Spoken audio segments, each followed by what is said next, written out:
In order to solve trig equations, you need to isolate your trig function or factor. You may have to use an identity in factor. And then once you have sine theta equals, cosine theta equals, tangent theta equals, you'll want to find two angles for each of your thetas. And most of the time we are going to be using a unit circle. You could also use your calculator. Side note, it's not always two angles. If you have sine, cosine, secant, or cosecant equal to positive or negative 1, then you only have one answer. And if you have sine or cosine that's not a number between negative 1 and 1, if it's equal to 1.5, 2, 5,000, then you have no solutions. So far, all of the examples we've gone through, you probably haven't paid attention to this part right here. But it's been important because so far we've only found two angles because of that 0 to 2 pi. But what happens if our problem doesn't say 0 to 2 pi? Does it actually change anything? Yes, kind of, a little bit. It does matter. So when you don't have a specific interval given like this, that means you have to take into account that every coterminal angle will work. So instead of you having to actually keep adding 2 pi and subtracting 2 pi to find every single coterminal angle, because there are infinity of those, you need to write this notation with all of your sine, cosine, cosecant, or secant problems.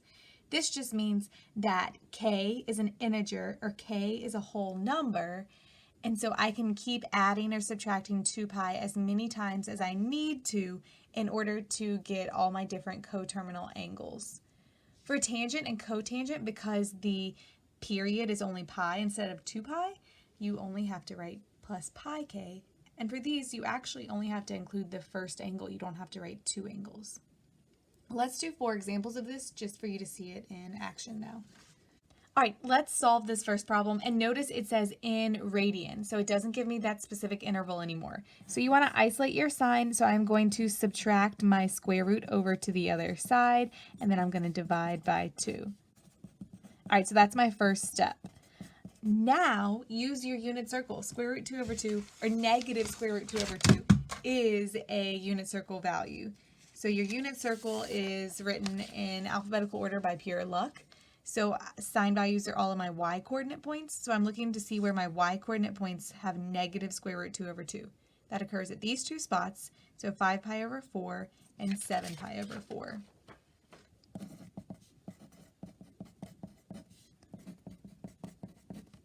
And because I'm not given a specific interval here, that means that I can include every possible coterminal angle. I should include every possible coterminal angle. So I am going to say plus 2 pi k, where k is an integer, and plus 2 pi k, where k is an integer. So it's that same exact little bit you're going to write every single time, except for tangent, you don't have that too. But that's it. So it's the same steps, just remember now we have to add this extra step onto our final answer. All right, let's do another example. So let's do secant alpha plus 2 equals 0. So you want to isolate your secant alpha. So I'm going to subtract my 2 over to the other side. All right, I don't know my secant and cosecant values, so I am going to use reciprocals. The reciprocal of secant is cosine. So I'm going to flip my secant fraction to get my cosine fraction. So wherever secant alpha is equal to negative 2 is the same exact place that cosine alpha is equal to negative 1/2. So alpha equals, look at your unit circle, where is the x-coordinate piece, negative 1/2. And that occurs at 2 pi over 3 and 4 pi over 3. So 2 pi over 3 and 4 pi over 3. But pay attention to this first piece. It doesn't say 0 to 2 pi, so I have to include every possible coterminal angle. So include that little phrase, add it on to the end of your two answers, and we're done.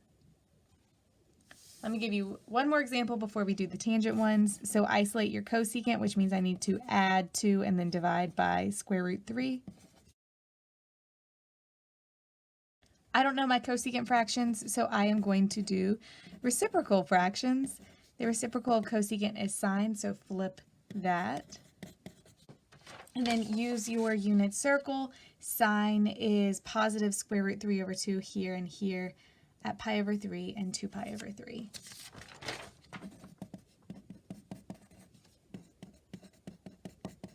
But my original problem didn't say 0 to 2 pi. It didn't give me a specific interval, so I need to include every possible coterminal angle.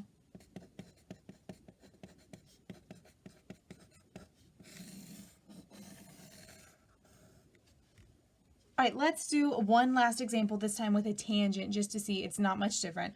I am going to isolate my tangent value, so I need to add 1 over to the other side. And all right, I filled in all of my tangent values in green over here. Tangent is positive 1 in 2 different spots, pi over 4 and 5 pi over 4.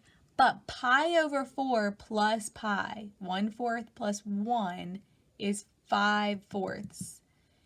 And for tangent, I'm always going to just add pi because of the period here. So I could list both of these, and for both of these put plus pi k, where k is an integer. Or I just have to list the first one. So for tangent and cotangent, you always can get away with just listing your first angle, as long as you remember there is no 2 for tangent or cotangent. And so that just means I'll be here and I can add pi to get here, and I'll add pi to get to a coterminal angle, and you just keep adding pi or subtracting pi, and you're always just going to be in these 2 spots, coterminal angles, over and over and over again. But for tangent, you only have to write the first one. You can write them both separately if you want to. I will not count off, but know that it's a little bit clearer, better notation to just write the first one. And for tangent and cotangent, you don't have a 2 here.